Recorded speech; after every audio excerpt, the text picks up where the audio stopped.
ক্রাইসিসে তো অনেকেই পড়ে, সবার কিন্তু একরকম সমস্যা হয় না। এটা পার্সন টু পার্সন ভেরি করে, তার পার্সোনালিটি টাইপ, তার ফ্যামিলি স্ট্যাটাস, তার ব্যাকগ্রাউন্ড, সব কিছু মিলে। তাহলে আমরা আগে যে হিস্ট্রিতে যে তার প্রিডিসপোজিং ফ্যাক্টরটা কী ছিল, যেটা ক্রাইসিস বা সংকটকালীন বা যেটাকে দুর্যোগের সময় সাইকোলজিক্যাল সার্ভিসটাই বেশি দরকার। কারণ সেই ক্ষেত্রে একজন মানুষ যখন দুর্ঘটনায় পড়ে তখন সে কথা বলার পায় না, সে মনে করে অসহায় মনে করে, তার ভিতরে একটা আতঙ্ক তৈরি হয়, তার ভিতরে একটা ধারণার হয় যে আমি মনে হয় মারা যাব, বা আমার মনে হয় শেষ, জীবন এখানেই শেষ। সে যে এখানেই শেষ না, এই বিষয়টা তো একজন কাউন্সিলর বা যিনি কথা বলবেন সে পরিষ্কার করতে পারলে সে অনেকটা আশ্বস্ত হবে। এই আশ্বস্ত হওয়ার মাধ্যমে সে অনেকটা তার এই যেই সংকটকালীন যে মানসিক সমস্যা, ম্যাডাম অনেক সাইন সিমটমের কথা বলছে, যে প্যালপিটেশন হয়, তার মন খারাপ হয়, তার ক্ষুধা কমে যায়, অস্থির লাগে, অশান্তি লাগে, ইত্যাদি ইত্যাদি। সেই সাইন সিমটমগুলো কমানোর জন্য তাকে অবশ্যই একটা প্রপার একটা নলেজ বা একটা ধারণা তাকে দিতে হবে, যে আপনি যে এটার মধ্যে আছেন এখন, এই সংকটের মধ্যে যে চিন্তাগুলো করতেছেন এটা ঠিকই আছে, এই ইমোশন এটা থাকতেই পারে, কিন্তু এটা সারা জীবনের জন্য না, এবং আপনার সাথে আমরা আছি, আমরা অনেকেই আছি। আপনার এই সমস্যাটা হয়তো সাময়িক, এটা দীর্ঘদিন না, এটা আস্তে আস্তে আপনার এটার সমাধান হবে আশা করি। এবং তার এই কথাগুলো যদি শোনা হয়, অর্থাৎ যেটাকে বলা হয় যে আমরা অ্যাক্টিভ লিসেনিং, অর্থাৎ মনোযোগ দিয়ে তার কথাগুলো শোনা, তারপরে তার চিন্তাভাবনা বা তার ইমোশনটাকে বোঝা এবং তাকে বুঝতে সহযোগিতা করা। তার চিন্তার মধ্যে বা আবেগের মধ্যে যদি একটু ভুল আছে বা একটু বাড়াবাড়ি আছে, এই বিষয়টা যদি সে বুঝতে পারে তাইলে, এবং সেটা যদি ফিডব্যাকের মাধ্যমে আস্তে আস্তে তাকে করানো হয়, ভেন্টিলেশন করানো যায়, তাহলে অনেকটা সে হালকা হবে এই ক্রাইসিস মুহূর্তে।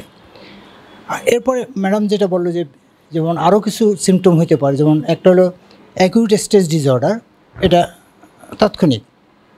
নেক্সট কিন্তু যেটা হবে সেটাকে বলে PTSD, post traumatic stress disorder, দীর্ঘমেয়াদী একটা অর্থাৎ এই ধরনের সিচুয়েশন, যেমন আগুন দেখলেই তার ভিতরে একটা আতঙ্ক তৈরি হতে পারে, ধোঁয়া দেখলেই আতঙ্ক তৈরি হতে পারে।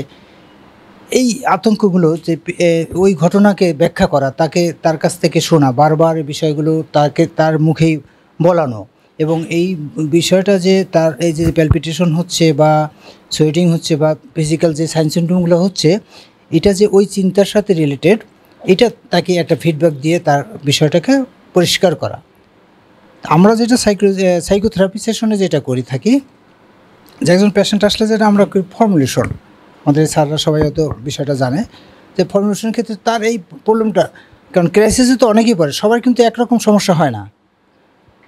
এটা পার্সন টু পার্সন ভেরি করে, তার পার্সোনালিটি টাইপ, তার ফ্যামিলি স্ট্যাটাস, তার ব্যাকগ্রাউন্ড, সব কিছু মিলে। তাহলে আমরা আগে যে হিস্ট্রিতে যে তার প্রিডিসপোজিং ফ্যাক্টরটা কী ছিল, তারপরে যেটার কারণে যে সমস্যা ভুগতেছে সেই সমস্যাটা কী, এবং কী কারণে সে এখান থেকে বের আসতে পারতেছে না, এটা হলো মেনটেনিং ফ্যাক্টর। সে কী করে, এই বিষয়টা অ্যাভয়েড করে, সে এড়িয়ে চলে। আমরা কি করব, আমরা বুঝে ফেলছি যে তার এই সমস্যার কারণেই সে কিন্তু এখান থেকে বের আসতে পারতেছে না, এড়িয়ে চলছে, কারোর সাথে কথা বলছে না, ঘরের দরজা আটকায় দিয়ে কান্নাকাটি করতেছে।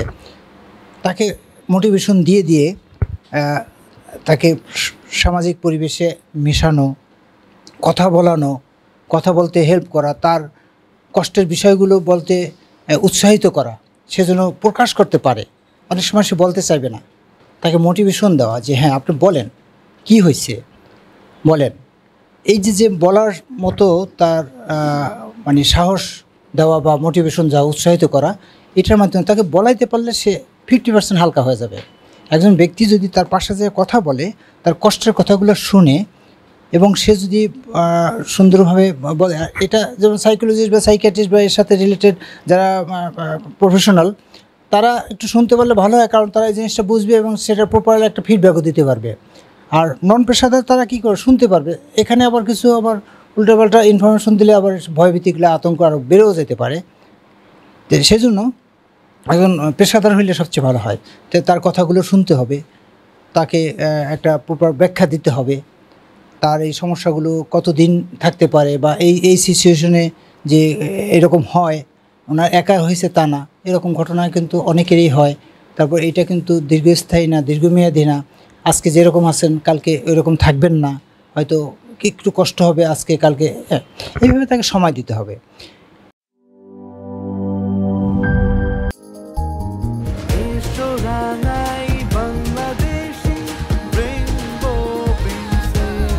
রেইনবো পেইন্টস, ছড়াও জীবনের রং।